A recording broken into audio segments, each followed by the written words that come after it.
E se você pudesse investir no audiovisual para o seu negócio ter um destaque que ele merece? Ela já esteve atrás do balcão, já esteve como cliente, já criou o próprio negócio dentro da publicidade, passou por várias agências muito grandes e atendeu grandes contas aqui no Brasil. Se você caiu de paraquedas aqui, você está no Tudo é Venda Podcast. Eu sou seu host, Jefferson Carvalho, e hoje eu estou de frente com a Dani Pistone. Seja bem-vinda ao Tudo é Venda. Eu queria que você começasse dizendo qual foi o seu maior desafio trabalhando com publicidade. Obrigada primeiro, Jefferson, pelo convite. Realmente eu tenho um currículo um pouco esquisito, para dizer assim, né? Porque eu já passei por muitas áreas aí.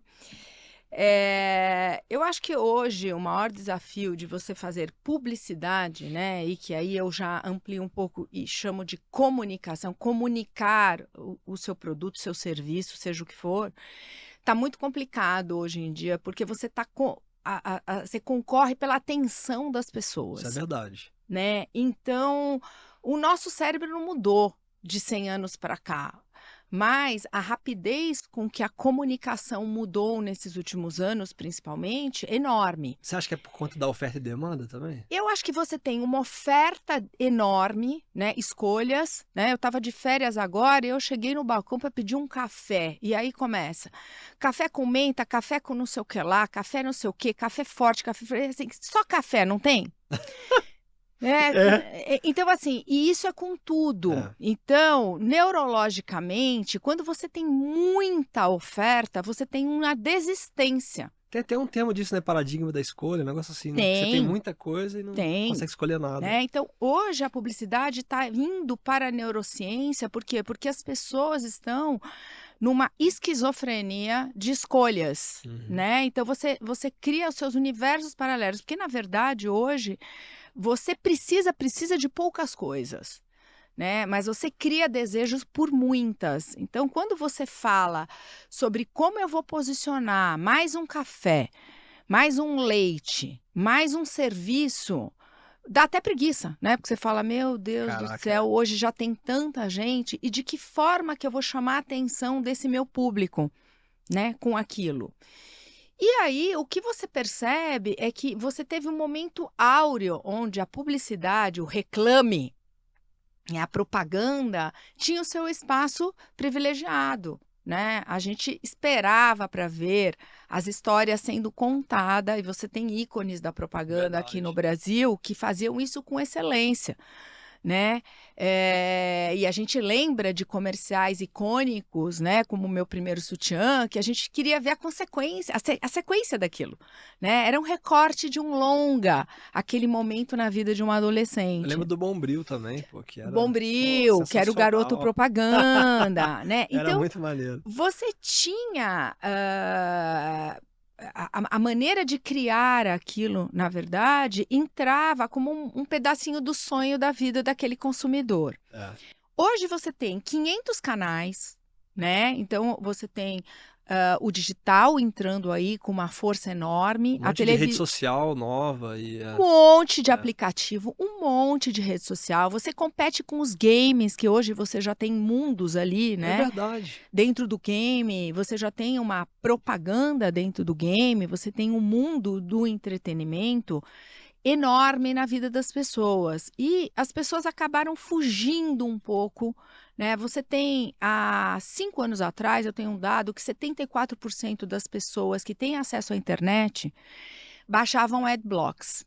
Adblocks, para quem não sabe, é cortar e pular comerciais, anúncios, propaganda. Então, e tem gente que está ouvindo a gente assistindo que até hoje está instalado lá, ó, o adblocks. Porque é chatão, né? É isso. É chatão, convenhamos, como cliente. Eu acabei de sair de um dos maiores grupos de publicidade e eu falava isso para minha CEO. A gente faz uma coisa que as pessoas não querem ver. Então, de que forma você resolve você mostrar a sua marca, o seu serviço? Como você constrói isso na cabeça de uma pessoa que não quer ver você através da publicidade? Como você comunica isso?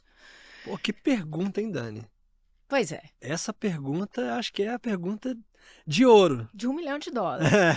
E depois eu tenho de 1 milhão de bitcoins para te fazer, mas vamos lá. Também. Você tem que estar presente no momento onde você não interrompe esta pessoa. onde ela quer ser vista. Né? Quando você fala de marca, a nossa vida é marca. Você está aí com uma camisa que tem uma marca, a gente está aqui com uma xícara que tem uma Mas marca. você tocou num ponto importante, só Pois para não. conectar aqui. Essa camisa tem marca, mas aí eu, como usuário, escolhi uma camisa que a marca não fica aparente. Tudo bem. Porque é a forma como eu quero usar essa marca, vamos dizer assim, né? Só que aí eu acho que falta das marcas o entendimento do que realmente o meu cliente quer, né? E aí assim, eu até queria a tua visão sobre isso, mas olhando de fora, o que eu vejo que muitas marcas acabam se perdendo é que elas olham, fazem lá o benchmark, olham a concorrência, mas elas não sabem ainda o valor que a marca delas tem e o que elas agregam de fato para aquele público que é o delas. E aí elas querem só, tipo assim, não, quero estar no mercado. Ah, isso aqui tá vendendo muito. Ah, vou vender igual todo mundo. Não, mas calma. Às vezes o cara quer uma camisa sem marca aparente. Exatamente. Né? E tem. E você vai se destacar onde? No corte, na qualidade. Eu não sei se você sabe, mas marcas como a Armani, por exemplo, né, já marcas de luxo, elas têm uma segunda loja dentro da loja, que é a No Brand. É mesmo? É. Por quê? Porque o luxo agora ficou em não expor marca. Então, as pessoas que têm dinheiro tradicionalmente, que não é o novo rico, eles não querem usar o Armani com um logo Armani desse tamanho. Então, atrás da loja principal, com o logo, existe a boutique fechada. Lembra desse nome, boutique fechada? Aonde você tem tecidos super de alta qualidade, o corte deles de alta qualidade, onde você não expõe uma marca. Mas o que revela aquela marca? O corte, a excelência da tela e a pessoa que está usando. A gente está falando aqui de venda, tem a venda pessoal. Sim. Né? Eu quero o creme da Gisele Bündchen, que eu quero inconscientemente ser ela. Estar como ela. Ser Se amiga ela vai dela, usar, ser amiga dela, usar o creme que ela usa. Ô, Gisele, vem aqui no programa. Pois é, estamos convidando. A Gisele, ela não usa protetor solar. Sério? Né? Ela criou uma marca dela porque é por causa da química. Então, assim, seja o creme que não tem rótulo, se a Gisele usa, eu quero usar. Sim. Gente, eu estou sendo bem literal aqui. Não é assim a escolha. A Sim, escolha sim. normalmente é inconsciente. Tem o desejo e tudo mais. É o desejo de você ser. Eu sei que eu não vou ser ela, mas é sobre isso quando você fala de exposição de marca ou não. Então, eu vou voltar ali pegar o gancho do entretenimento. Como tudo é marca ou não marca, mas estilo dentro do nosso mundo real, quando você traz o entretenimento audiovisual, que é a área que eu escolhi trabalhar, e a gente está falando de filmes, documentais, ficção, séries. Quando você tem um ator ou uma atriz aonde eu me identifico com a história da ficção, e ele está usando uma camisa como a sua sem marca, eu quero aquela camisa. Olha só. Gente, eu tenho 30 anos de mercado. Eu fui criada nesse mundo. Quando eu assisti House of Cards, eu posso falar porque não tem mais essa série, eu queria ser aquela mulher, a Claire Underwood, né? E eu comecei a assistir essa série porque, se você perceber, quem tem Apple, a Apple sempre trabalhou dentro de entretenimento, a construção de marca. Nunca teve propaganda. Agora que começou, porque a Samsung pegou mercado. Você vê que as pessoas que eram destacadas como poderosos ali tinham computador e telefone Apple. Os outros tinham BlackBerry, que já era uma marca que já não tinha no mercado, eles podiam usar. Quando ela usava um vestido vinho comprido, eu não sei de que marca, não tinha marca, mas ela era classuda. Eu fui atrás, comprei o genérico. Por quê? Porque inconscientemente eu queria ser ela e não era ela e não sei nem que marca era aquele vestido. Quantas pessoas têm uma indústria do Oscar, aonde durante o Oscar existem costureiras chinesas do bairro de Los Angeles que constroem e copiam aqueles vestidos. É um conceito, né? Vende um conceito. É sobre você querer o valor que aquela pessoa representa para você. Você acabou de falar de valor. Então, quando você tem uma construção de marca aonde eu estou com prazer de assistir aquilo, estou assistindo uma série, estou assistindo um filme, estou assistindo um documental sobre um assunto que me interessa, e eu me conecto com aquele produto / serviço, eu quero fazer parte daquela experiência e eu já estou assistindo de uma forma positiva aquilo. E não, ai que saco, aquela propaganda está interrompendo o meu Waze. Eu lembrei, o Marcelo, esses dias estava falando sobre essa questão, né, desse potencial de mídia no audiovisual, e ele citou um filme que é bastante conhecido, né, que é o Náufrago, que teve lá. É clássico que as marcas fizeram ali, né? Foi A criado bola, por isso. por isso, a bola Wilson, né? Aí tinha também o FedEx, enfim. Mas... Exatamente. Você imagina um roteiro, né? Você imagina... gente, isso eu não sei se é verdade, é uma ficção, mas estou ficcionando aqui.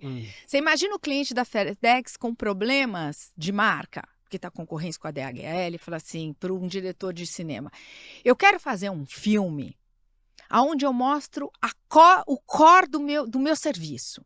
Bom, mas o seu serviço é voo de carga, né? O avião de carga que leva pacote. Como é que eu vou fazer isso? Ah, não sei, inventa uma história aí. E a história é sensacional, né? Porque o core do filme é o business do cara. E você vê, né? Começa com um acidente de avião até. Isso! Só que não foca naquilo, isso que é muito louco, assim. Começa no acidente de avião, não foca no acidente, mas foca nos pacotes e tal, chegando, é muito louco. Entrega, o que tá ali, né? A cartinha de Natal, o presente. Então você já envolveu aquela audiência em cima, ninguém esquece nunca mais. Esse filme tem 15 anos. Nossa, é mesmo. Parece que eu vi ontem. Exato, claro. Tem um bom roteiro, tem bons atores, tem um super diretor, não é qualquer filme.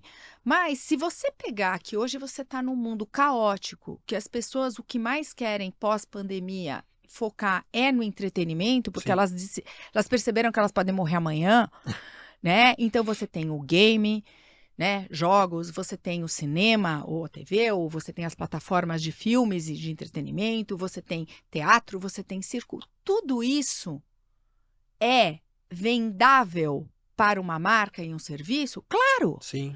Depende, obviamente, de como você vai construir aquilo. Porque é o dia a dia das pessoas. Agora eu posso colocar uma questão aqui, que Claro. assim, como empresa, tá?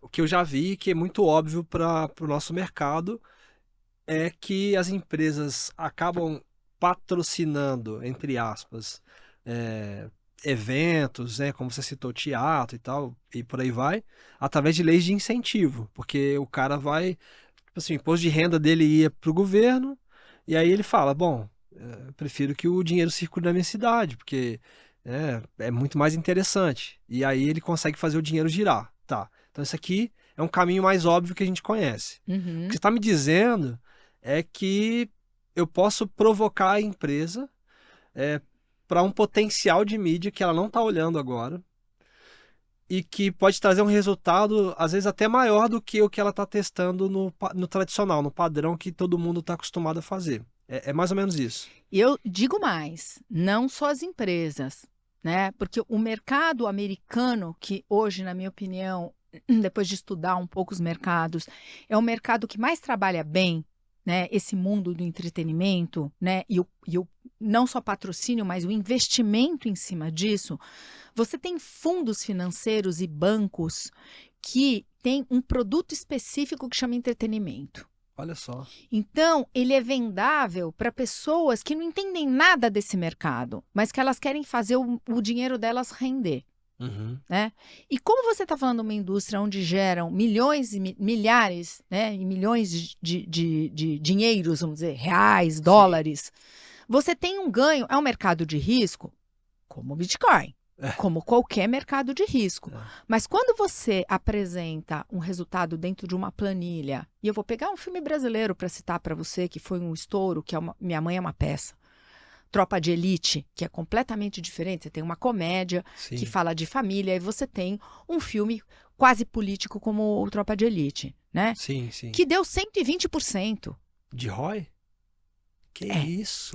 Então, quando você olha esse tipo de número e vai a fundo de análise, você tem base financeira, que é o que o mercado americano... Gente, não estou falando... Eu tô de bobeira, sério. Estou reproduzindo o que já existe, não estou inventando a roda aqui.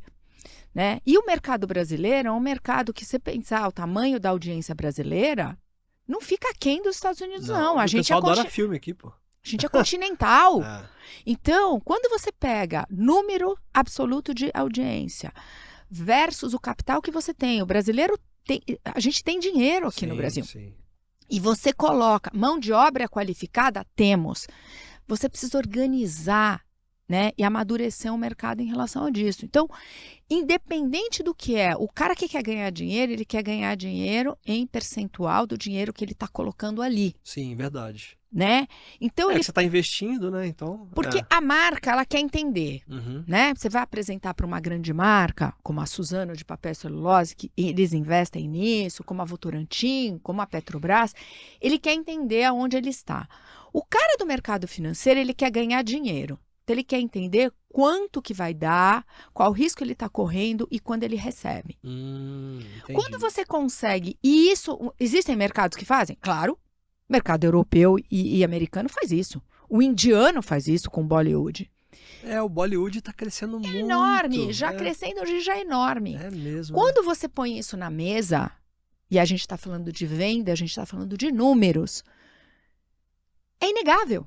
Porque você não está falando só de sonho, eu não estou vendendo um roteiro, eu estou vendendo números. Sabe de que eu lembrei? Do Dorama. Dorama é aqueles filmes de K-pop, dos negócios... Total. Eu tenho alguma... Agora me veio isso na cabeça, porque pra mim a ficha ainda não caiu com relação a isso. Eu sei, pessoal, desculpa quem adora Dorama, a minha esposa adora Dorama, assiste lá de vez em quando. Mas o que você acha olhando pra essa... para esse modelo, olhando para o negócio, tá? Que fez isso alavancar, assim, em termos de negócio? Eu acho que, assim, existem, como tudo no nosso universo, existe uma moda, tá, né? Mas se a moda não é estruturada, ela não fica. Então, hoje, por exemplo, o mercado asiático, ele é muito bom em copiar modelos, né? E a gente sabe disso. Sim, verdade. E criar... Eu tava agora com meu sobrinho em Miami, lembrando a época do Pokémon, né? E esse meu sobrinho é o mais velho da família, e eu tenho uma sobrinha de 9 anos que está de novo com o Pokémon. Então. E aí eu tava analisando, eu falei, esse Pokémon foi uma febre, mas não foi uma febre. Na verdade, ele não é mais a doença, ele ficou, né? Pelas gerações. Você vê, a menina tem 9, o outro tem 24, e eles sabem do mesmo assunto. Então, se você tem uma febre que fica, ela já não é mais febre, ela se estruturou. E se você for analisar a base do roteiro, eu sou roteirista, do Pokémon, ele é a nossa vida. Você evolui, você transforma. Olha só. Você tem o fogo, você tem a água, você tem o ar, você tem o bicho do fogo, você tem o bicho da água. Então, eu não sou experta em Pokémon, mas assim, esses elementos são arquetípicos, a gente não inventou, isso veio lá de trás, a gente está trabalhando ainda com o nosso inconsciente, que é o que trabalha a propaganda, que é o que trabalha o entretenimento. Quando você vai para o cinema e você sai de lá com medo, com alegria, com tristeza, aquele filme cumpriu o papel dele, ele mexeu com a sua emoção. Uma emoção foi vendida ali para você. E se você tem uma marca lá, aquela marca está mexendo com a emoção junto com o filme. Caramba. A potência disso, perto de uma propaganda de 30 que você não quer ver... Não tem nem como comparar, pô. Esquece. Você entendeu? Esquece, não tem como comparar. E aí, agora caiu a ficha pra mim, assim, porque isso é muito pesado, assim. É um potencial enorme, porque imagina você ficar ali, igual você falou, um conteúdo de 30 segundos que você assistiu, e aí você não queria ver, porque aquilo lá só te encheu o saco, você queria continuar vendo o que você estava vendo, te interrompeu, né? E aí não, no filme você pagou o ingresso, você tá ali assistindo, você quer ver a história, se envolver com aquilo. E aquilo vai te marcar, como a gente tá falando do Náufrago, que porra, passa 10 anos e você continua lembrando daquilo ali, da bola Wilson, E aí você vai na loja, você lembra, porque a força da marca...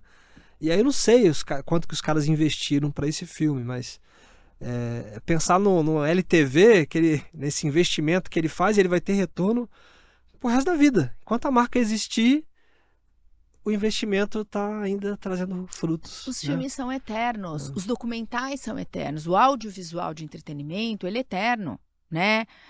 Você vê Fellini até hoje, né? Retrata uma sociedade. Agora, se você for pegar, por melhor que seja a propaganda, ela vai se perdendo, porque ela tinha um objetivo pontual naquele momento e depois ela se perdeu no mundo. O produto não é mais o mesmo, o sutiã do primeiro sutiã não existe, aquela menina já evoluiu. Então, quando você fala de mercados, aí você está falando de uma coisa efêmera. Claro, gente, que não dá para generalizar. Eu preciso vender um produto no varejo, eu preciso fazer uma campanha de Black Friday. Eu vou fazer, né? Eu vou vender o meu peixe para o Natal. É que é uma composição de coisas. É porque não é uma coisa ou outra. É também você incluir na tua estratégia algo que é evergreen, que você vai colocar ali e vai... Exatamente. É para sempre colher frutos, né? Hoje a gente já está, né? O brasileiro entrou no mercado de influencers tarde, na minha opinião, né? E hoje você já está vendo que isso já existe um declínio. Por quê? Porque quem é aquela pessoa que está me vendendo aquele produto que eu sei que ela está sendo paga para aquilo? Ela tem propriedade para me vender aquele negócio, né? Você tem modelo vendendo banco de investimento. A menina que é atriz júnior. Quem é ela para me vender um banco de investimento? Eu tenho confiança nela? É isso. Não tenho. É sobre confiança quando você vai comprar alguma coisa mais pesada, né? Um seguro de vida. Vamos falar do mercado de seguro, que é enorme. Eu tenho confiança? Quem é essa seguradora? Quem é esse cara que está falando em nome daquela seguradora? Nossa, eu lembrei de uma moça que é apresentadora e que ela... Bom, se eu falar assim, você já deve lembrar. Que vende embutidos para uma marca aí, só que ela é vegana. Enfim, mas né, se vocês lembrarem... Mas é tipo isso, entendeu? É sobre isso. É tipo isso, né? A falsidade do caramba, pô. É sobre o Zeca Pagodinho tentando vender Antártica, não sei se você lembra disso, e ele toma Brahma. E ele errava. Depois, quando questionado por uma reportagem de um programa, ele falou, gente, não tenho o que falar, eu sou brameiro. E ele tinha feito o comercial da Antártica. Então, é sobre a verdade e o quanto você é confiável para mim sobre aquele assunto, né? Você é um cara que trabalha com venda, estrutura de empresas, startup. Eu confio no que você vai me falar. Agora, vem sei lá, Jonas Couve. Qualquer ator, qualquer influencer aí me falar, Dani, olha, você tem que fazer assim, assim, assim na sua empresa. Eu falo, mas quem é esse cara para me falar sobre isso? Né? E é sobre qualquer coisa. Sim. É sobre beleza, eu acompanho muito o mercado de beleza, então assim... Quem é essa menina de 22 anos que está me falando que esse creme faz bem para a estrutura da... Oi? Né? É porque tá muito pautado na quantidade de seguidores hoje em dia, né? Acho que também rola isso, entendeu, Dani? Isso... a pessoa tem 1 milhão de seguidores, então, pô, ela é... Só que eu já vi, você já deve ter visto também, vocês também que estão nos assistindo, nos ouvindo, pessoas que têm muitos seguidores que foram tentar vender uma camisa básica lá de 30 conto e não vende nada. Tipo, não vende. Por quê? Porque é o que você falou, as pessoas não têm confiança nela. A confiança é algo que você constrói. Exatamente. E tem, gente, além de tudo, a gente está falando de um mundo virtual e isso eu comprovei, né? Durante a pandemia, as pessoas falaram, não vai existir mais loja física, os shoppings vão fechar, as pessoas não vão voltar. É mentira. E voltaram cada vez mais. E você tem produto, né? Produto de comida, produto de beleza, né? Que tem a ver com toque, com cheiro, que você não vai fazer isso pelo TikTok, pelo Instagram. Sim. Você vai fazer isso num corner físico, né? E isso tem acontecido. Tem acontecido com clientes, inclusive internacionais, com quem eu trabalhei agora há pouco. Eu acabei de sair do segundo maior grupo de comunicação. Na área de produção, a gente fazia, né, os filmes para eles, estruturava toda a estratégia. Existem produtos que não tem jeito. A pessoa tem que usar, ela tem que sentir, ela tem que degustar. Né? Continuamos ser humanos, como os de 100 anos atrás. Né? A gente não mudou, nosso DNA continua o mesmo. O nosso cérebro, às vezes, nem acompanha toda essa tecnologia. E a gente não pode perder de vista isso. Com quem você está falando? Quem é o seu público? E o que o seu público é, além de consumidor daquele produto? Sai do foco do produto.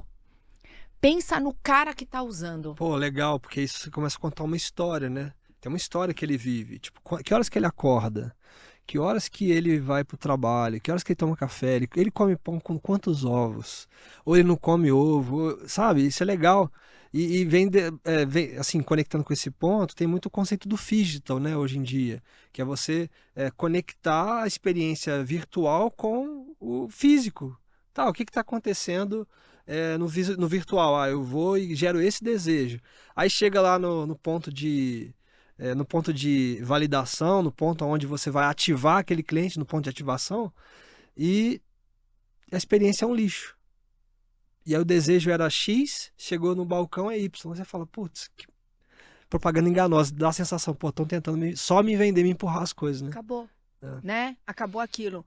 E mais ainda, quando eu falo sai do pré-definido, né? Porque a primeira coisa que os P's de marketing falam é assim: produto, propaganda, né? Ponto de venda, e você está sempre olhando para dentro. Você é o seu produto, você é o seu negócio, você é o seu serviço, é tudo sobre mim. Não, é tudo sobre o outro que vai comprar ou não o seu produto. Perfeito. Né? Vamos mudar esse foco. Né? Eu tinha um cliente agora na área de consumo de alimentos, biscoitos, e a gente conversando, não, porque está estruturado, multinacional, que o nosso target é falar com mães, millennials, crianças, mães de crianças pequenas, até não sei quantos anos, não sei o quê, e o produto, aí eu falei assim, mas espera aí, essas mães, elas não dão esse produto para a criança. A criança não tem idade para pedir. Quem consome, na verdade, o seu produto é o cara que está no jogo, o game, o adolescente que vai para a escola, que leva. E aí, pausa dramática. Tipo assim, processando, né? Né? Você quer expandir? Quem é o cara? É o que você falou. Ele acorda, o que ele faz, esse jovem? Ah, ele passa 4 horas da vida dele no jogo porque ele tem os contatos online. Então, o que ele consome nesse momento? O que é necessário para ele naquele momento? Como a história do creme. Não adianta você falar para uma mãe que tem 50 anos, tem que levar a filha, que tem que isso, tem que trabalhar, que ela tem que fazer o ritual do creme. Ela não vai fazer. Não. Ela não tem tempo. Você precisa facilitar a vida dela. E se o creme for complicado, ela vai comprar e deixar lá, ela não compra nunca mais. Nunca mais, Então, é sobre quem vai te comprar o negócio. É sobre a demanda. E quem está comprando aquilo, ou quem tem potencial de consumir aquilo. Né? Porque hoje é difícil você criar uma coisa que não existe. Verdade. Tudo já existe. Se não, é porque a gente acha assim, tive uma ideia brilhante. Aí você vai olhar na China, já fizeram, já não deu certo, já criou outro. E você ainda tá achando que teve ideia brilhante, né? Então, é sobre isso. Tudo já tem. Todo mundo já pensou alguma coisa. E aí eu te puxo para o meu mercado. Um roteiro original. Não existe. Roteiro original não existe. O que existe são parcelas daquele roteiro diferente que vão atingir algumas pessoas aqui. É a modelagem que é. A história é tudo mais do mesmo. E se você pegar os grandes filmes e fizer um shortcut deles para eu te contar uma história, você vai falar, mas esse filme eu já vi. É o quê? Jornada do Herói? Seria isso? É uma jornada do herói, mas assim, quando você falar da sinopse, eu falo para você, esse filme vou pegar o último filme que eu vi, é sobre um cidadão comum que é psicopata, que leva a filha num show e que lá eles descobrem que ele está sendo procurado e ele mata mulheres, é um serial killer de mulheres. Aí você vai falar, não, mas já existe esse filme. Existe 1 milhão de filmes desses. Só que esse é uma história com particularidades e com o ator fulano de tal e lá, que você nunca viu. Então, na verdade, se você puxar um shortcut de qualquer produto, você vai falar, mas já existe. Claro que já existe. É como você agrega valor. É como o storytelling, a história que você vai contar sobre o posicionamento daquele seu produto / serviço. Nossa. Né? Creme já existe. Vaporizador de ar já existe. Produto de tecnologia, aplicativo já existe. O que você vai contar de diferente? E como que a gente encontra isso, Dani? Como que a gente encontra esse elemento que é o diferencial para a marca explorar nessa história que vai ser contada? Olha, eu acho que existe um planejamento estratégico sempre por trás disso. E mais importante é você saber, de novo, com quem eu estou falando. Uhum. Ah, mas quer dizer que se eu estou falando com mulher de 30 a 40, que trabalha, que é divorciada, ou que não sei o quê, que quanto mais você especifica, melhor fica, eu não vou falar com o resto? Não, você vai falar com quem você quiser.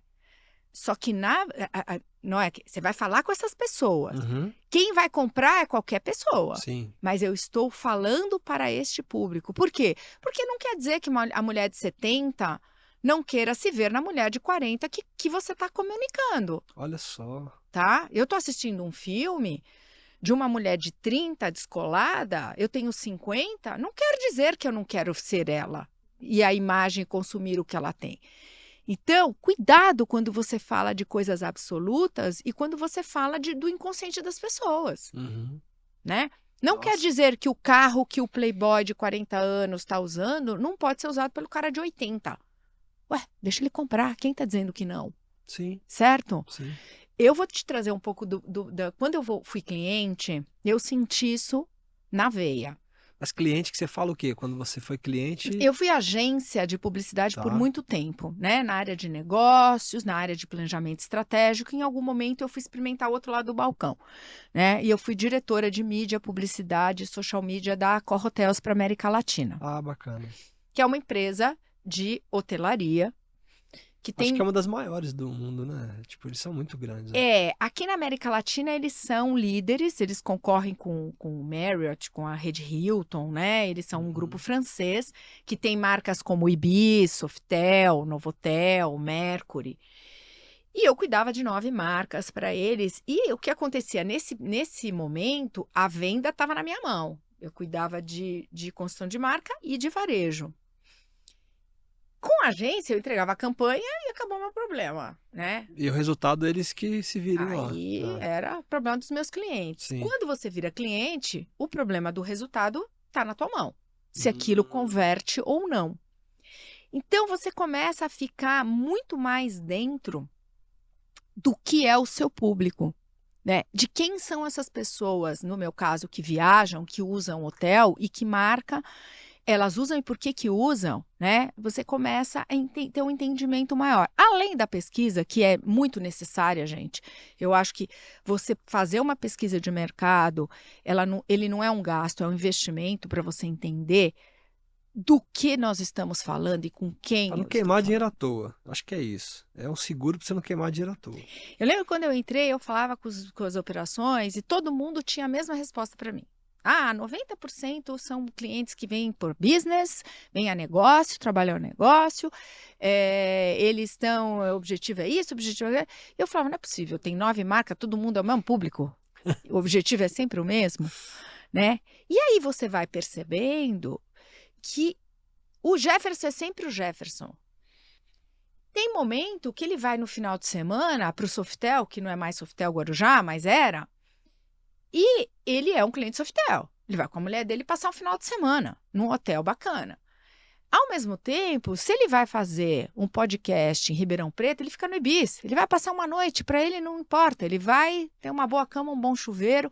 E é sempre o mesmo hóspede. É sempre o Jefferson. Aí, em algum momento, ele vai com os filhos dele para o Novotel de Itu, porque é um resort com criança. E é sempre o Jefferson.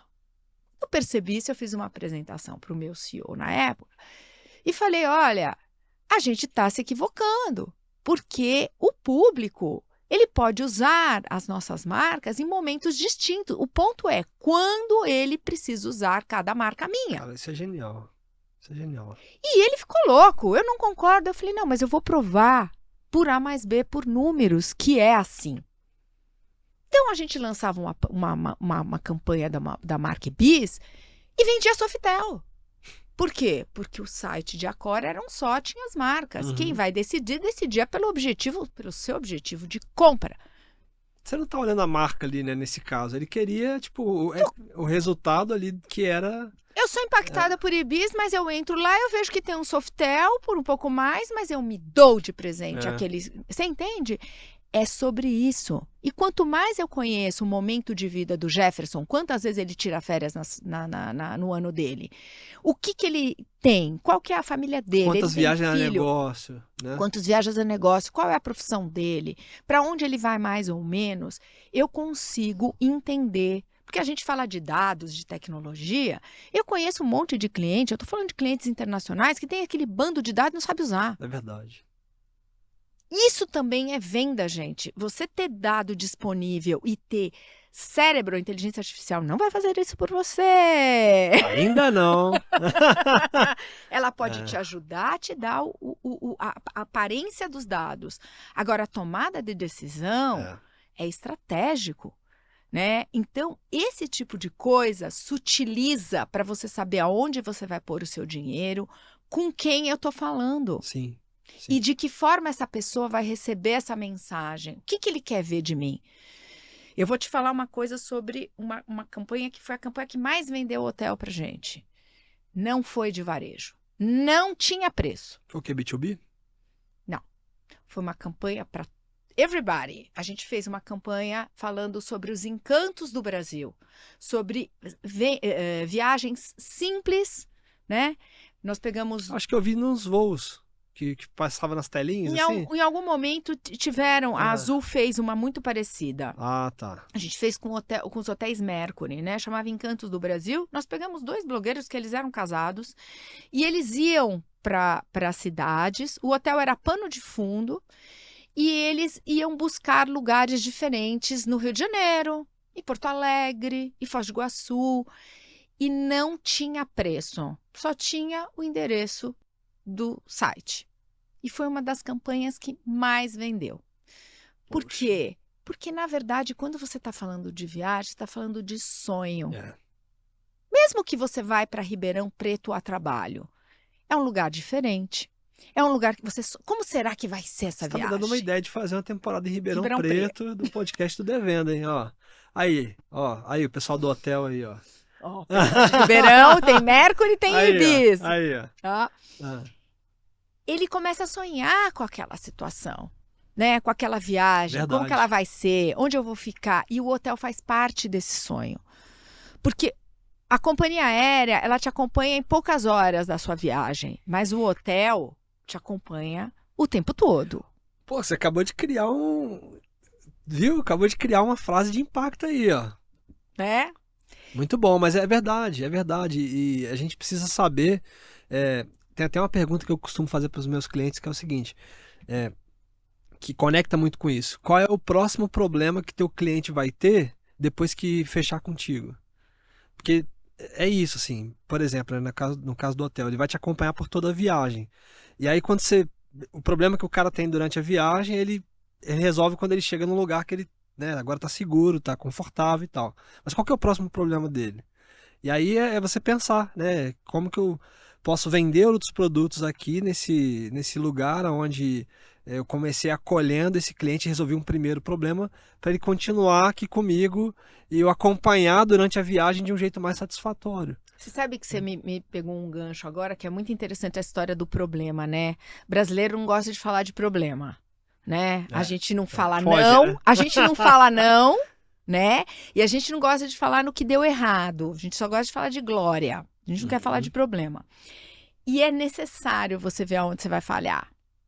Seja qual for o seu produto e o seu serviço. É necessário você olhar onde eu falho, aonde eu tenho problema, identificar esse problema, assumir para você. Sim. Né? Não ter a miopia do marketing, né? Que é a história de, não, mas eu não tenho problema.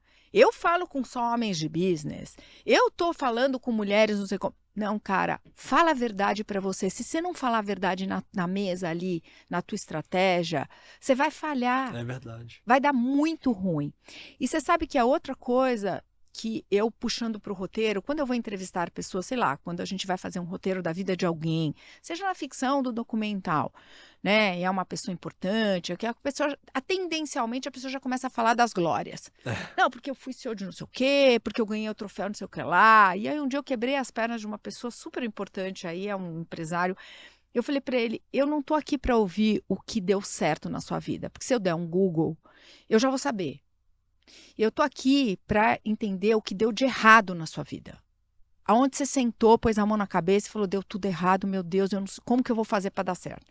Né? Perdi tudo. Sim. Ou deu ruim, a minha mulher me largou, né? Quando deu ruim? Aí ele parou, olhou para mim e falou, ninguém nunca me perguntou isso. Eu falei, pois é, estou aqui. Por quê? Porque num filme, na Jornada do Herói, é onde você luta por esse personagem, é onde você compra ele. Você compra o cara ali. Você fala, não, pô, eu vou apoiar esse cara, coitado, deu ruim. Então, quando você cai, as pessoas torcem por você, porque elas se veem no mesmo lugar. Você viu isso acontecendo na política, né? Eles estão fazendo isso sempre. Sempre. Eu vou te fazer essa pergunta também. Facadas, Agora que você me deu tiros. De bandeja aqui, ó, eu vou te fazer essa pergunta também. Mas antes, deixa eu só falar desse parceiro aqui, que é um parceiraço, tá? Porque assim, Dani, a gente fez 2 temporadas em Volta Redonda e o que eu te falei, né? Era um projeto que a princípio a gente queria conectar com mais facilidade com a nossa audiência, que são os empresários, empreendedores. Só que o podcast começou a virar algo assim muito conectado com a minha essência. Eu fundei uma rádio no ensino médio e aí fui trabalhar na indústria offshore, na indústria siderúrgica e tal, mas aquele pulsante assim da comunicação tava ali, sabe? A comunicação tava pulsando ainda dentro de mim e eu precisava colocar isso para fora e, de uma certa maneira, dentro do trabalho que a gente tem na PS Education, a gente viu o potencial de montar o podcast. E aí, quando eu estava procurando um estúdio em São Paulo para fazer essa temporada, eu fiquei encantado com o Estúdio Club. Eu falei, cara, é lá, sabe? E assim, eu sou suspeito para falar, né? Acho que você também. Eu também. Mas eu queria a tua visão, assim. Eu sei que você participou, você tem um olhar aqui também, né, do que foi construído, você participou de uma grande parte do processo aqui também, com o Marcelo e com a Marcela, mas eu queria saber o que você pode passar de visão para quem ainda não conhece o Estúdio Club. Eu acho que assim, o diferencial, a gente está falando de valores de diferencial, né? Então, o diferencial técnico, a tecnologia que eles colocaram aqui dentro, que é a vida deles, né? Sim. E o Marcelo vem de broadcast, né? Ele vem de televisão. Então, essa tecnologia acompanhou ele durante a carreira dele inteira. Então, ele sabe do que ele está falando, né? Quando você fala das TVs, né? Que ele trabalhou, inclusive internacionais. Ele trouxe uma tecnologia de ponta que você vai encontrar em poucos lugares das Américas. Verdade. Né? Então, essa estrutura, quando você fala de audiovisual, já te começa a levar para o sonho do que você quer realizar, que foi o que você viu aqui quando você chegou. Ah, não, eu preciso gravar isso, se eu fizesse aquilo. Então, isso entrega. Fora a estrutura estratégica do pensamento deles, né? Que faz a diferença, né? Quando você está falando de audiovisual, né? E o Marcelo é músico e ele tem toda uma estrutura também nessa parte de áudio e do audiovisual, porque foi a vida dele. Então, eu acho que o que eles têm aqui é um tesouro, né? Exatamente, exatamente. Aí eu deixo até a sugestão, tá? Para você que é músico, que quer produzir um novo álbum, para você que quer produzir um filme, para você que quer fazer um podcast, que entendeu, e aí até trazendo números de podcast que eu falei em outros episódios, mas eu gosto de reforçar, foi feita uma pesquisa no ano passado, nos Estados Unidos, com 4.000 pessoas, e eles chegaram à conclusão que 75% dessas pessoas disseram serem mais influenciadas através do podcast do que através da mídia tradicional e através de influenciadores digitais. Então, assim, é uma questão de tempo. A gente passa muito tempo consumindo podcast. Uma outra pesquisa mais recente feita no Brasil prova que o brasileiro passa, em média, 1 hora por semana consumindo podcast. E nós somos o 3º país que mais consome podcast no mundo. Gente, enfim, você que tem uma empresa, você que quer ter uma empresa relevante no mercado e sabe que precisa de criar conteúdo de qualidade, você precisa conhecer o Estúdio Club, tá? Eles têm realmente tudo aqui para você construir um conteúdo de qualidade. E aí, Dani, eu queria te ouvir, depois eu vou falar de um outro parceiro aqui, mas como que faz para te achar? Qual que é o diferencial do teu trabalho para quem ainda não te conhece? Então, como eu te falei, eu montei, né, essa empresa de gestão do audiovisual. Ela é uma startup, né? Então, eu ainda estou estruturando algumas coisas, mas o ponto é que o conceito, na verdade, eu tenho, né, tenho o meu e-mail da empresa, né? Eu estou no LinkedIn, estou no Instagram, mas o ponto importante é essa empresa ela tem uma vertente que é ser colaborativa, né? Legal. A minha empresa ela não vai ser nada se o mercado do audiovisual, que eu falo que são as produtoras, os estúdios, né? Um Netflix, um Amazon, um Disney da vida, o mercado financeiro, a estrutura governamental das marcas, se todo mundo não tiver essa consciência de que a gente consegue estruturar um business tão potente como é Los Angeles, eu não vou para frente. Por quê? Porque uma coisa está conectada com a outra. E eu acho que o mundo hoje precisa ser colaborativo. Muito menos competitivo e mais colaborativo. Esse é o objetivo da Titanium. É que eu tenha vários parceiros de produção, que a gente tenha vários compradores, majors comprando, a Warner, a Sony, que é o que não falta, ou plataformas independentes, e que a gente tenha vários parceiros financeiros ganhando junto e investindo junto no audiovisual, né? Muito legal. Esse é o hub, objetivo. Né? É um hub. É um Muito hub. Bacana. Mas é uma gestora que visa business. Legal. A gente visa número, tá? Eu não viso ganhar prêmio. O prêmio, ele é uma consequência do negócio bem feito. Essa é a minha visão de prêmio, seja qualquer prêmio. Vai ser mais uma prova social, mas acho que, pelo que eu entendi, a prova social mais importante nesse negócio que você construiu e que está construindo no dia a dia é o resultado, porque aí você consegue provar que, por A mais B, como você me trouxe alguns números aqui de filmes que são conhecidos e que eu não fazia ideia. E eu acho que muitos empresários não fazem ideia. Muitos investidores não fazem ideia do potencial disso. Não fazem. E aí, é aquele negócio que eu falei dos números do podcast, você me falou os números, né, do audiovisual. É questão de tempo. Tem gente que vai esperar para beber água quando, né, já não tem água mais. Né? Enfim, quando já passou um monte de gente ali. E aí a questão até do que se fala do oceano azul e do oceano vermelho. Né?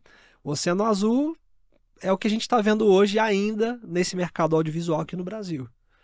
Então tem vantagens de você começar primeiro, porque você vai ter um resultado melhor. Né? E aí, às vezes, pagar até menos. Sem dúvida. Sem dúvida. Porque daqui a pouco todo mundo vai querer. Você vai, aí você já, o que você pagava de budget, o que você tinha de budget para poder fazer filme era X. Aí agora que todo mundo quer, oferta e demanda, isso é básico também. Vai aumentar, né? Não, e esse mercado é tão colaborativo, Jefferson, porque agora a lei do audiovisual, ela mudou e a gente tem 59 países que a gente consegue hoje, fechamos acordo, né, para o audiovisual. Então, eu consigo fazer coprodução hoje com 59 países. Nossa. Então, não é só dinheiro brasileiro, né? A gente tem dinheiro de 59 países. Uau. 59 países que têm as suas histórias e que podem se conectar com o mercado brasileiro. Então, quando a gente fala de um produto, a gente está falando de um produto global. A gente não fala de um produto que é para um país. Hoje, inclusive, você tem filmes que saem em 5, 6 línguas já, de origem. Isso, inclusive, tecnologia puxando de novo o Studio Club. O Marcelo tem isso. Né? A gente já consegue ter um áudio aí em várias línguas, né? Bem feito. Então, esse produto, ele é vendável em vários países. Você consegue fazer uma cobertura. Então, é um business enorme que as pessoas não têm a menor ideia do que tem por trás. Né? Sem falar na mão de obra que a gente qualifica. Você tem um técnico de áudio e de luz, você não precisa fazer uma faculdade. Você tem escolas técnicas. Verdade. Existe um projeto de um ator francês que ama o Rio de Janeiro, né? E o Vincent Cassel, ele tem uma empresa, uma produtora, e ele vem 6 meses do ano dele, ele fica no Rio de Janeiro, e ele conecta todas as empresas francesas e faz um recolhimento financeiro de dinheiro, e ele montou um projeto nas comunidades do Rio de Janeiro para tirar os meninos da droga e trazer para o audiovisual. E assim, Caramba, quando o produtor dele me contou, eu fiquei morrendo de vergonha, Jefferson, porque eu falei, precisa vir um gringo para o Pô, é Brasil verdade, né? para fazer isso. E a gente não tem essa iniciativa. Será que ninguém pensou nisso aqui? Que Né? vergonha, É. né? Então, assim, além disso, eu queria que a Titânio tivesse uma ONG ligado, alguém que fizesse esse trabalho junto de educação para tirar essa moçadinha aí, que quando você fala de cinema, de filme, brilha o olho de todo mundo, brilha o nosso, vai brilhar o deles. Então, além de tudo, você tem o social, e a gente está falando de trabalho, tá? A gente não está falando de favor para ninguém, não, né? É um trabalho técnico, bem feito, remunerado. Então, isso é uma indústria enorme. Sensacional. Poxa, Dani, eu não fazia ideia. Tô com a cabeça fervendo. Tô até pensando em algumas pessoas que eu acho que são legais da gente conectar. Né? Porque, assim, é isso, né? No fim das contas, são pessoas. Eu acho que é importante ter essa clareza, né? Tem uma pergunta aqui que eu faço, que é a pergunta de 1 milhão de bitcoins. Mas antes de fazer essa pergunta, eu vou falar desse parceiro aqui. Eu gostaria muito de ter trazido para você experimentar o cookie do Mário. É um produto assim artesanal, delicioso, de um jovem que começou lá na cidade de Volta Redonda, vendendo na faculdade e foi crescendo, foi crescendo. Hoje é um modelo de negócio franqueável e eu sempre indico para quem às vezes já investe no food service, que está querendo fugir um pouco do padrão de pegar produtos congelados, aquecer e dar para o cliente, que preza pela qualidade e também por uma margem de lucro interessante, tá? A margem de lucratividade do food service tradicional gira em torno de 17%, vai bater às vezes 20% ali. Cookie do Mário você consegue 30% de margem de lucratividade. E ainda é o que você falou do audiovisual e que eu trago aqui também para essa visão do Cookie do Mário. Ainda é barato investir nas franquias do Cookie do Mário. Por quê? Porque ainda algumas pessoas não conhecem. E, infelizmente, ainda não tem em São Paulo, enquanto a gente grava esse episódio, mas pode ser que ainda esse ano algum empresário tenha essa visão de que é um negócio realmente que pode mudar o jogo, tá? Assim, ó, eu considero uma taxa bastante alta comparada com o mercado e deixo aí a dica. E eu vou deixar a dica para quem, os grandes empresários, os empresários que fazem as suas reuniões, em vez de servir macarrão, Aí, que é francês, vamos servir o cookie do Mário, que é pô. brasileiro, né? Perfeito, perfeito. Então eu vou deixar aqui o WhatsApp do Caio, que é o gestor de franquias. Entre em contato com ele. Dani, então a pergunta de 1 milhão de bitcoins. Vamos lá, tá? não sei se eu estou preparada. O que é venda para você? Eu acho que venda para mim é você conseguir atingir a necessidade mais profunda de uma pessoa com um produto / serviço que às vezes ele nem sabe que ele precisa. Eu acho que a melhor venda é você conseguir levar um produto / serviço que o cara nunca pensou que ele precisasse daquilo. Nossa, faz todo sentido. Eu acho que esse é o ideal de venda, né? Você criar alguma coisa. Tem um filme muito engraçado, que eu não vou lembrar o nome, com o Leonardo DiCaprio, que ele é do mercado financeiro e ele tem um monte de gente. Lobo de Wall Street. Lembro que ele fala pro mais tosco, né? Vende essa caneta pra mim. E aí o cara fala, anota aí que tem um problema, não sei o que. Ele fala, como anota? Eu não tenho caneta. Tenho caneta. Por $10 eu te vendo a caneta. Eu acho que isso é excelência da venda. Na minha opinião. Ele gerou ali uma necessidade. Que o cara nem sabia que ele precisava naquele momento. Ele estava numa reunião que caneta não era uma coisa que ele precisava. Aí ele na hora, anota aí que nós temos um negócio para fazer. Anota com o quê? Gerou demanda e o cara compra caneta. E às vezes, e é legal eu pensar isso, porque às vezes a gente nem precisa gerar demanda. Às vezes a gente só precisa perceber. E aí eu gosto muito da analogia, por exemplo, das hidroelétricas. A água já estava ali. A queda d'água já estava ali. Os caras colocam uma roda d'água. Isso aí é antigo pra caramba. Os caras, colocam a roda d'água, um dinamômetro. É claro, uma porrada de dinamômetro grande pra caramba ali. E cria uma usina. E aquela energia mecânica da roda girando vai converter em energia elétrica. Painel solar. Exato. Então já tava, o sol já estava ali. Então Eu acho que esse é um ponto, às vezes, a gente não consegue perceber onde você já tem energia fluindo e você só precisa colocar aquilo que você quer para que você também possa usufruir daquela energia.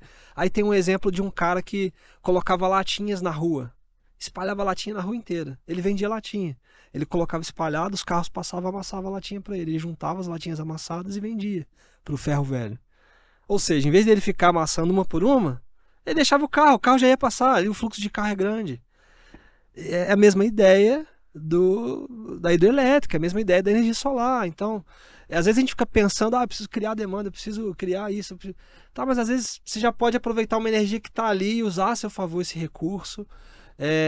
Ou observar o mercado, o mercado está indo para esse caminho, o mercado está querendo isso. Igual você, poxa, bem, teve essa visão, né? O Marcelo também com a produtora, entendendo para onde a gente está caminhando. Eu acho que é até um ato um pouco de humildade, assim, de entender que, cara, a gente não sabe de tudo, deixa eu ouvir o que está rolando agora para eu, de repente, me antecipar para um movimento que é natural, que vai acontecer, e aí eu estou pronto ali para aquele novo cenário. Né? E isso é a criatividade, isso faz parte da criatividade, né? Que eu venho de uma indústria onde as pessoas se acham criativos, tem até nome, né? Diretor de criação. Gente, não existe diretor de criação. Todo mundo é criativo. Você só precisa de um tempo para exercer, né? Então é isso. Qual o momento que eu tenho que olhar para o lado e perceber qual que é o universo aonde, o que as pessoas estão precisando. E a maioria das vezes as pessoas é inconsciente, elas não sabem o que elas querem. É verdade. Que filme você quer ver? Você não sabe. Quem tem que saber que filme você quer ver sou eu. Eu tenho que saber qual é o filme que você quer ver. Você vai sugerir, né? Senão eu sou ruim no meu negócio, né? Real. O Mário sabe o que as pessoas querem comer. Qual é o tipo de cookie que ele vai fazer? Porque se ele tem que perguntar para a pessoa desiste e vai tomar um sorvete, não come o cookie. É verdade. Isso é sobre venda. Total. Nossa, legal demais, Dani. Eu fico, assim, pensando que algumas empresas perdem muitas oportunidades por conta disso. Então, acho que é legal vocês que estão nos assistindo aí ficarem bem atentos, porque às vezes a resposta está mais perto do que a gente imagina. A gente às vezes fica tentando buscar coisas fora, mas às vezes só de ter uma atenção diferente com o cliente você consegue pegar muita informação valiosa e se antecipar, porque parece que é coisa de outro mundo. Eu quero entender a tendência do mercado. Cara, a tendência do mercado às vezes não está na gringa, às vezes está com o teu cliente que vai ali no dia a dia falar contigo. E só porque você não está ouvindo ele, ou pelo menos tentando entender qual é a rotina desse cara, você está perdendo dinheiro, perdendo oportunidade. Né? Além do audiovisual, você falou também sobre a questão de ser estrategista. Eu queria saber se tem outras atividades também que você está envolvida, além dessa área que você sempre seguiu carreira, assim. Então, Jeff, eu me descobri agora também como conselheira de empresas, né? De micro, pequenas, médias. Acabou acontecendo por acaso isso, até pela bagagem, e eu estou entrando nessa área também, que é uma coisa que eu gosto e que eu acho também que eu posso ajudar muitas pessoas, né? Porque, de novo, não adianta você ter experiência e não passar para frente. Então, eu faço muito o que eu gosto, que é o audiovisual, vou conseguir, estou estruturando essa empresa, mas eu tenho tempo também para fazer a parte de conselho. Então, eu já estou estruturada sendo conselheira em algumas empresas aí, então estou aberta aí. Legal, e faz toda a diferença, né? Assim, o empresário tendo pessoas que têm bagagem, que têm experiência, como é o teu caso, que já passou, poxa, por grandes grupos, sabe fazer o trabalho, sabe trazer resultado, isso faz toda a diferença, porque aí, assim, não existe caro e barato. Na minha visão, existe... O caro, ele é aquilo que não dá resultado. Então, quem pode ter um conselheiro, a empresa que tem vamos colocar assim, esse budget para conselheiro, ela sabe que é um dinheiro bem pago porque ela está evitando problemas. E você sabe que você falou uma coisa de caro e barato, né? Existem empresas, às vezes pequenas ou médias, que resolvem contratar o diretor de marketing. E aí embute, né? Mídia, comunicação, publicidade, PR, tudo isso. E eu já cheguei a falar para donos de empresas, CEOs, assim, por que você está abrindo esse cargo? Por que você não tem um conselheiro nessa área? Tá vendo? Que custa muito menos, você não tem relação trabalhista, né? E para o teu negócio, às vezes são negócios muito técnicos. Olha só. Que não precisa do cara de marketing. Ele não está vendendo produto de consumo de varejo, às vezes, mas ele precisa de um posicionamento. Então, foi por isso que acabou acontecendo isso na minha vida, justamente no mercado financeiro. Legal. Né? Assim, você não precisa ter um cara de marketing, você precisa de um consultor nessa área que estratégia para você. Então, que vá 2, 3 vezes por mês. E o que você deixa de sugestão para as pessoas assim que, poxa, estão patinando ainda nessa questão de posicionamento de marca, nessa questão de encontrar uma mídia que realmente vai gerar resultado para ela e que acaba sendo bombardeada com tanta empresa hoje que quer vender, né? Quer vender conteúdo, quer vender tudo isso para fazer caixa, né? Mas não tá tão preocupado assim com o resultado. O que você pode deixar de dica para essas empresas? Eu acho que a primeira coisa é falem a verdade para vocês. Acho que a gente, num negócio, falar a verdade para a gente mesmo e olhar com clareza, né? Na verdade, às vezes é cruel. Uhum. Do que você tem na mão e do que isso pode virar ou não, eu acho que isso é essencial para você ir para frente com qualquer negócio, qualquer produto. Você tem que falar a verdade para você. Seja você grande ou pequeno, tá? E segundo passo quando você identifica a sua verdade, é saber dentro da efetividade do dinheiro que você tem versus o que você quer atingir. Às vezes é uma festa. Eu já cheguei a falar isso para cliente meu. Eu quero fazer um podcast, quero fazer um filme, não sei o quê, e eu tenho 50 mil reais. Faz uma festa. Pega o seu público, que é o seu público influenciador, e faz uma grande festa bacana. Caramba. A pessoa ficou brava comigo na hora, depois voltou, refletiu. Fez a festa, te chamou? Não, eu queria porque queria, juntou um ano depois, me ligou e falou, não, agora eu tenho dinheiro para fazer o filme, eu quero fazer assim, assim, assim, então vamos pensar junto. Às vezes é uma festa, entendeu? Não, nem tudo precisa ser o influencer, a rede. Às vezes é um vídeo bem feito, uma foto bem feita do seu produto no canal certo para você falar com ele. Perfeito. Né? Então, assim, sai do lugar comum, falando a verdade também para você. Eu preciso de 100 mil reais. Será que você precisa de 100 mil reais para fazer isso? Será que não é o olhar que você está falando? Não é a mídia que está errada? Às vezes se comparando também, né, Dani? Olhando para o que o outro está fazendo, mas... Exato. O que eu posso fazer diferente? É porque a disrupção, ela nasce daí. Desse lugar que você olha pro teu momento, fala assim, cara, não tem condição de fazer isso agora. Mas o que dá para eu fazer com o que eu tenho, né? Exatamente, né? E encontrar pessoas que te falem a verdade dentro, né? Eu sempre duvido, e eu aprendi isso quando eu fiz o curso de roteiro. O que te fala é lindo, tá ótimo, tá maravilhoso, é só sua mãe. Ou o cara que não se preocupa, dane-se, não é importante. E o que te detona? É sempre o caminho do meio. Olha, não tá muito bom, mas tem isso que é legal. Ou, é bom, mas tem isso que não tá legal.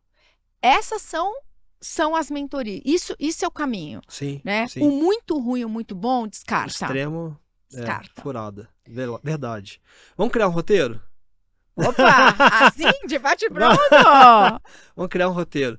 Tô pensando em fazer um reality show para vendedores. Então seria um programa para a gente colocar os vendedores para competirem, para a gente ver quem vende mais. Né? Então, muito se fala sobre as premiações, né, de marketing, de publicidade, mas a gente ainda não tem isso de vendas.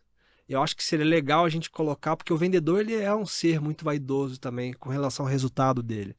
Então a gente promover isso, além de gerar um senso de identificação e ajudar também a qualificar novos vendedores e profissionais da área comercial, vai gerar um resultado para todos os negócios que a gente tem no mundo hoje, né? E principalmente aqui no Brasil, assim, que a ideia é começar por aqui, mas enfim, a gente com o IA hoje a gente traduz e faz pro mundo todo. Mas o que você acha que a gente poderia criar de roteiro? Acho que você já deve estar pensando aí. Eu faria... Eu até já trabalhei num projeto parecido com isso, que era um formato um pouco mais engessado, quando eu trabalhava numa produtora da Warner, mas eu não achava que era o ideal, assim. Então, eu vou fazer um brainstorm, tá? Show. Mas eu acho que a gente podia ter vários tipos de vendedores de várias áreas diferentes, aonde você dava vendas simples, né? Então, assim, todo episódio você tinha um desenvolvimento, como a venda da caneta. Aonde, como o Marcelo falou, você tem, assim, o backstage disso, até chegar à venda. Então, qual é a estratégia que cada um deles vai usar? Então, você mostra o desenvolvimento, né, da estratégia de vender a caneta. O fulano, o beltrano, o ciclano. Às vezes você pode fazer que seja em duplas, né? Ou não, legal, single. Legal. E aí eles têm que fazer essa apresentação. Mas a apresentação não é puramente você vender, mas você contar a estratégia e convencer o júri de que vai comprar caneta ou não. Mas isso real, né? Se eu não compro, se eu não comprei, se eu não tenho necessidade, se eu não tenho um papel para assinar, eu não quero comprar caneta, dane-se. Né? E isso você vai, depois, você pode fazer tipo, não sei, o MasterChef, que você vai saindo do mais simples e você vai deixando a coisa um pouco mais complicada. Então, vai dando mentorias. A estratégia vai sendo um pouco mais estruturada. Então, aí você depende do cara do financeiro, você depende do cara da operação. Não é só você venda, porque venda numa empresa não anda sozinha. Né? Então, assim, para o cara entender, que você falou da vaidade, que ele depende do cara da operação que vai entregar, que ele depende do financeiro que vai dizer o que ele tem à disposição ou não. Então, você vai estruturando e vai complicando um pouco a venda do cara para chegar no final, onde o cara vai ser o vencedor ou não. Então, você tem episódios onde você complica, você parte da venda de uma caneta, que é uma coisa supostamente simples, e aí você vai estruturando, né, o que ele vai ter que vender episódio por episódio até chegar numa coisa um pouco mais estruturada, mais complexa, onde envolvem várias áreas da empresa. Perfeito. Ó, agora que a gente fez esse exercício... Brainstorm, gente. Muito bom, muito bom. Achei legal pra caramba. E é legal que ela falou de um termo aqui, brainstorm, que algumas pessoas não sabem, que a gente vai traduzir, mas eu queria decupar isso contigo agora. O que você fez para chegar nessa visão? Porque você falou assim, eu lembrei de um projeto que eu trabalhei e tal. E aí eu lembrei de outra coisa que você falou aqui durante o episódio, que é, a gente não cria nada do zero, né? Então, já pegando esse gancho, decupando esse movimento de brainstorm que você fez, primeiro, o que é brainstorm e qual foi o passo a passo que você seguiu para chegar nesse roteiro que a gente fez agora aqui? Bom, brainstorm é uma tempestade de ideias cerebrais, traduzindo ao pé da letra, né? Então, quando a gente fala em qualquer lugar que você vai de estrutura, um brainstorm pode ser para uma viagem. Vamos viajar, vamos jogar ideias na mesa aqui, né? E separar. E aí, uma coisa importante que a gente usa, né, quando você faz uma tempestade de ideias é assim, não se cerceie. Porque se a gente já começa na mesa falando, eu não vou falar isso porque eu não sei o que o Jefferson vai pensar, vai parecer loucura. Deixa a loucura vir, porque da loucura, às vezes, vem uma coisa super bacana. Você lapida a loucura. Perfeito. E às vezes vem uma coisa bacana. Então, qual o processo criativo de qualquer ideia ou de qualquer projeto, né? Põe na mesa, na sua cabeça, tudo que vem ligado àquela palavra, àquela ideia, aquilo ali. E depois que você jogou aquilo tudo ali, você vai eliminando o que efetivamente... Você fala, não, mas isso aqui não é o momento. Ou isso aqui é muito raso. Ou você vai eliminando e você vai lapidando uma ideia principal onde você vai botar energia nisso. Então, eu fui buscar, obviamente, na minha cabeça. E isso... Gente, é repertório. Leiam. Não fica... Né? A gente trabalha com rede social, a gente trabalha com TikTok. Se aprofundem. Por que o podcast está tão na moda? Não é passou a moda do podcast, já está estruturado. Porque você tem 1 hora de informação. Você aprofunda. Então, leiam, ouçam, estruturem. peguem as ideias por aí para montar as suas próprias ideias. Perfeito. Né? Então, eu acho que o processo de chegar agora, rapidíssimo, Rapidíssimo, num formato mais ou menos, que obviamente ele tem que ser lapidado, porque você vai puxando do que você já viu, do que você já ouviu, do que você já leu, né? As pessoas falam muito, vamos fazer network. Network não é beber e falar, contar piada. Network é você aprender com o outro. Perfeito. O faxineiro tem para te acrescentar. Ouve. Junta isso, né? Nossa, legal demais. E se você não tem memória boa, escreve. Pega um caderninho. Os grandes empresários têm um caderninho perto, anotam. Eu costumo falar com a minha esposa que um dos projetos que mais me trouxe satisfação pessoal foi quando eu estava na adolescência e fundei uma rádio na escola, né? E muito louco, assim, porque eu era bolsista nessa escola, é uma escola particular, mas eu era bolsista, não pagava, meus pais não precisavam pagar mensalidade. E o que viabilizou esse projeto, eu falo que eu fundei, mas não foi eu que fundei, eu fui idealizador. O que fez acontecer o negócio foi que os funcionários da escola compraram a ideia, que eu era só um aluno. E aí é legal olhar isso porque muitos projetos hoje, eles deixam de nascer porque as pessoas, elas são egoístas. Elas não querem envolver outras pessoas em projetos que elas sabem que tem um potencial grandioso. E aí deixa de sair um projeto legal, deixa de acontecer um negócio tremendo, porque a pessoa quer ganhar sozinha, porque a pessoa quer fazer o negócio sozinha, não quer trazer os agentes catalisadores, os agentes que fazem para o negócio acontecer. Né? Então, sempre que eu tô meio borocochô e tal, eu lembro, cara, foi legal, porque o que viabilizou aquilo foi que eu falei com um faxineiro, e aí depois eu falei com um cara que tava no corredor, e ele arrumou um jeito de conseguir um som, e aí o outro cara conseguiu um microfone, daqui a pouco eu sentei e falei com o diretor da escola, e é legal, assim, porque eu acho que isso continua se repetindo, eu faço a mesma coisa, só que a escola agora é o mundo, né? É o Brasil, é todo mundo que de alguma forma faz parte da minha rede de contatos. Então foi muito legal você falar isso e trazer essa visão aqui para o podcast, porque eu acho que as pessoas que estão nos ouvindo podem se beneficiar disso, cara, o que eu posso fazer hoje com o que eu tenho, com as pessoas que estão à minha volta? Porque isso vai ganhando corpo. É melhor você ter um pedaço de algo muito grande do que você ter algo muito grande que não vale nada. Na gaveta. Né? Muitas pessoas já falaram isso para mim. Poxa, mas você tem um projetão, mas você está falando para todo mundo? Eu falo, que adianta eu ter um projeto na gaveta? Exato. Né? O importante é eu dividir isso, e até porque quando você ouve, mesmo a pessoa que te detona, você para pensar. O cara ele me detonou. Peraí, deixa eu ver nisso o que tem de verdade. Gente, verdade é uma coisa que liberta e olha, eu não tenho religião. Mas é real. Você olhar de verdade, você vai dormir mais tranquilo, porque sustentar uma mentira é pesado, gente. É cansativo também. Cansativo.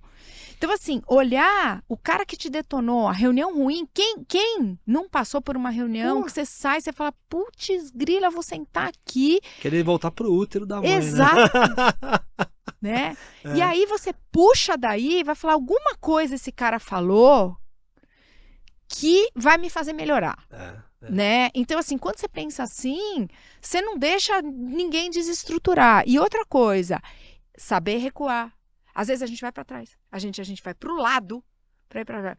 Você sabe que eu tinha um cara que trabalhava para mim, um gerente de pós agora, que ele me falou uma coisa que me marcou muito, um pouco antes de eu sair. Dani, o arco e flecha, a flecha para ela pegar potência, ela vai para trás. Quanto mais para trás, mais potência para ela ir para o alvo. Não esqueçam, isso é sensacional. Pô, realmente, uma analogia e tanto. Isso é sensacional. Muito bom, muito bom. E você tem alguma dica de livro, algo que, assim, de uma certa maneira fez a diferença na tua carreira, na tua vida, que você, ou alguns livros que você lembra e que poderia ser legal compartilhar? Olha, eu gosto muito desse pensador, o Harari, do Homo Sapiens. O Sapiens, Homo Deus, e agora ele lançou um último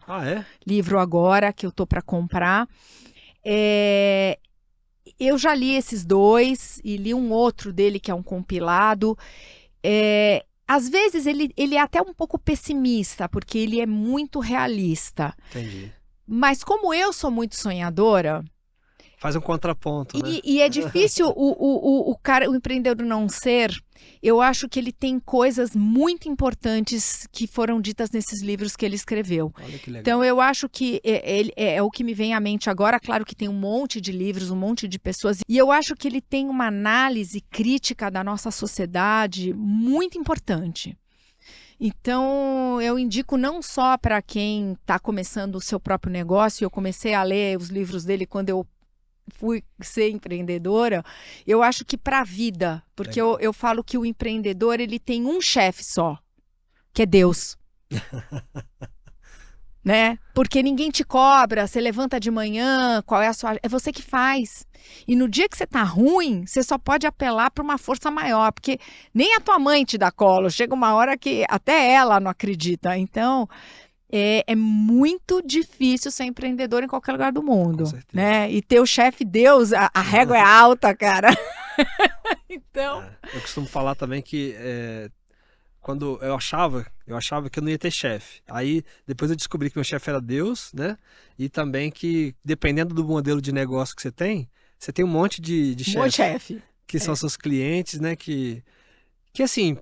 querendo ou não, vão te cobrar também o resultado que você prometeu, né? E tem alguma questão que a gente não falou, que você gostaria de compartilhar, que você acha que seria bacana para o pessoal conhecer um pouco mais, de repente, do seu trabalho? Eu acho que hoje, além de roteirista e produtora, eu me considero uma estrategista, né? Porque eu acho que quando você passa por uma série de empresas, como eu tive vários clientes de vários segmentos, acho que quase todos que você pode imaginar, e depois como cliente, e depois como produção, então olhar esse outro lado que é o produto em si. A produção é o produto realizado, né, da comunicação, né, onde você concretiza, ou num banner, ou num filme, ou num comercial, você concretiza, né, e eu sou muito concretizadora.